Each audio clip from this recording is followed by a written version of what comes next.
Hello, welcome to our channel. അപ്പം എല്ലാവർക്കും സുഖമാണല്ലോ, എനിക്കും സുഖമാണ്. അപ്പം ഇന്നത്തെ വീഡിയോ എന്ന് പറയുന്നത്, ഞാൻ കുറേ Q&A വീഡിയോ കേട്ടപ്പം എല്ലാവർക്കും പിന്നെയും ഡൗട്ട്സാണ് കേട്ടോ ഓരോ കാര്യങ്ങളിലും. അപ്പം എനിക്കറിയില്ല ഞാൻ പറഞ്ഞത് മനസ്സിലാവാത്തത് കൊണ്ടാണെന്നുള്ളത്.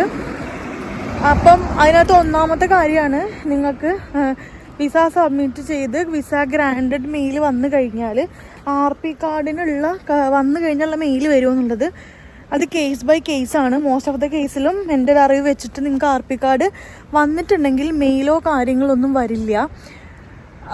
പിന്നത്തെ കാര്യം എന്താണെന്ന് വെച്ചിട്ടുണ്ടെങ്കിൽ, നിങ്ങൾ ഒരു 2 വീക്സ് ഗ്രാൻഡഡ് മെയിൽ വന്നൊരു 2 വീക്സ് കഴിയുമ്പോൾ നിങ്ങൾ ഒരു 1 വീക്കൊക്കെ കഴിയുമ്പോൾ നിങ്ങൾ ചെന്നൈ കോൺസുലേറ്റിലൊന്ന് വിളിച്ച് അന്വേഷിക്കണം നിങ്ങളുടെ പാസ്പോർട്ട് നമ്പർ വെച്ചിട്ട് വന്നിട്ടുണ്ടോ എന്നുള്ള കാര്യം. എന്നിട്ട് വന്നിട്ടില്ലെങ്കിൽ അഗെയിൻ ഒരു 1 വീക്ക് കൂടെ കഴിയുമ്പോൾ വിളിച്ച് നമ്മൾ അന്വേഷിക്കണം കേട്ടോ. അല്ലാണ്ട് നമുക്കത് വന്നു എന്ന് പറഞ്ഞിട്ട് മെയിലോ കാര്യങ്ങളൊന്നും വരില്ല. ഇനി അത് കളക്ട് ചെയ്യാൻ പോകുമ്പോൾ നിങ്ങളുടെ ഒറിജിനൽ പാസ്പോർട്ടും ഈ ഗ്രാൻഡഡ് മെയിലിൻ്റെ നിങ്ങളുടെ മെയിലുണ്ടാവുമല്ലോ അതും വേണം. വേറെ അതിൻ്റെ നമുക്ക് ഹാർഡ് കോപ്പിയുടെ കാര്യമൊന്നുമില്ല. ഒറിജിനൽ പാസ്പോർട്ട് കൊണ്ടുപോയാൽ മതി കേട്ടോ. പിന്നത്തെ ഡൗട്ട്സ് എന്താണെന്ന് വെച്ചാൽ, അക്കോമഡേഷൻ്റെ കാര്യമാണ്. യൂണിവേഴ്സിറ്റി അക്കോമഡേഷൻ്റെ കാര്യങ്ങളൊക്കെ ചോദിച്ചിട്ടുണ്ടായിരുന്നു. യൂണിവേഴ്സിറ്റി അക്കോമഡേഷൻ്റെ കാര്യം എനിക്ക് എൻ്റെ യൂണിവേഴ്സിറ്റിയുടെ കാര്യം മാത്രമേ അറിയുള്ളൂ. യൂണിവേഴ്സിറ്റി അക്കോമഡേഷൻസ് എന്ന് പറയുമ്പം കുറച്ച് എക്സ്പെൻസ് കുറവാണെന്ന് ഞാൻ കേട്ടിട്ടുണ്ട്. പക്ഷേ ഈ ഡിപ്പെൻഡൻറ്റ് വിസയിലൊക്കെ വരുന്നവർക്ക്, ഐ മീൻ സ്പൗസിനെയും കൊണ്ട് വരുന്നവർക്ക് അവിടെ അലോ പണ്ട് ചെയ്തിട്ടുണ്ടായിരുന്നു. ഇപ്പോൾ അങ്ങനെ പാർട്ട്നേഴ്സിനെ അക്കംപനി ചെയ്യുമോ എന്നുള്ള കാര്യം കുറച്ച് കഷ്ടമാണെന്നാണ് പറഞ്ഞത്. ഇൻ കേസ് അവർ പിടിച്ചു കഴിഞ്ഞാൽ ദാറ്റ് വുഡ് ബി വലിയൊരു പ്രോബ്ലം ആയിരിക്കും എനിക്ക് തോന്നുന്നത്. അപ്പോൾ അതുകൊണ്ട് അത് നിങ്ങൾ അന്വേഷിച്ചിട്ട് വരിക. നിങ്ങൾ അതത് യൂണിവേഴ്സിറ്റിക്ക് മെയിൽ അയയ്ക്കുക. മെയിൽ അയച്ചിട്ട് നിങ്ങളുടെ കൺസേൺ പറയുക, I am coming with my spouse എന്നുള്ള കാര്യം പറയുക. കിഡ്സ് ഉണ്ടെങ്കിൽ ഒബ്വിയസ്ലി പറ്റില്ല കേട്ടോ. അപ്പോൾ അതുകൊണ്ട് എന്നിട്ട് യൂണിവേഴ്സിറ്റി ഓക്കെ ആണെങ്കിൽ മാത്രം വരിക. നമ്മളൊരിക്കലും ഒരു താൽക്കാലിക ഇതിനു വേണ്ടി കള്ളമൊന്നും പറഞ്ഞിട്ട് നിങ്ങൾ വരാൻ നിൽക്കരുത് കേട്ടോ.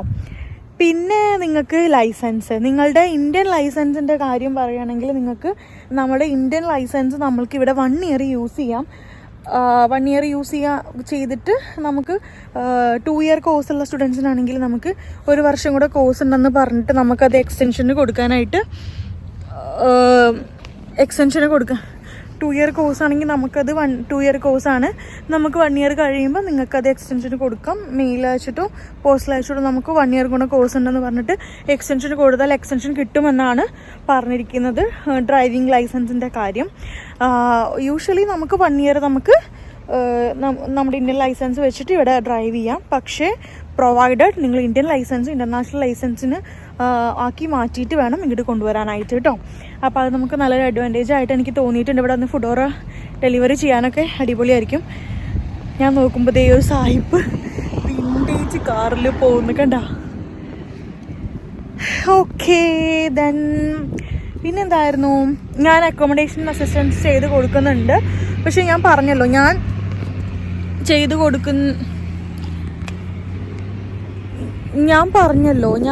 കൊടുക്കുന്ന അക്കോമഡേഷൻ അസിസ്റ്റൻസ് എന്ന് പറയുന്നത് എനിക്കറിയാവുന്ന കുറച്ച് ഫ്രണ്ട്സിൻ്റെ റെഫറൻസ് എടുത്തിട്ടും അതുപോലെ തന്നെ എൻ്റെ എന്താ പറയുക, എനിക്കറിയാവുന്ന സ്റ്റുഡൻസിൻ്റെ അക്കോമഡേഷൻ വെബ്സൈറ്റ് ത്രൂ ആണ് ഞാൻ അപ്ലൈ ചെയ്ത് കൊടുക്കുന്നത്. അതിൽ നമ്മൾക്ക് നിങ്ങൾക്ക് ഓക്കെ ആണെങ്കിൽ മാത്രം നിങ്ങൾക്ക് പ്രൊസീഡ് ചെയ്താൽ മതി. സ്റ്റുഡൻറ്റിൽ അക്കോമഡേഷൻ കിട്ടുക എന്ന് പറയുന്നത് കുറച്ച് ബുദ്ധിമുട്ടായിട്ടുള്ള കാര്യമാണ് വന്നു കഴിഞ്ഞാലും. പിന്നെ മോസ്റ്റ് ഓഫ് ദ അക്കോമഡേഷൻസിനും തന്നെ ഞാൻ നേരത്തെ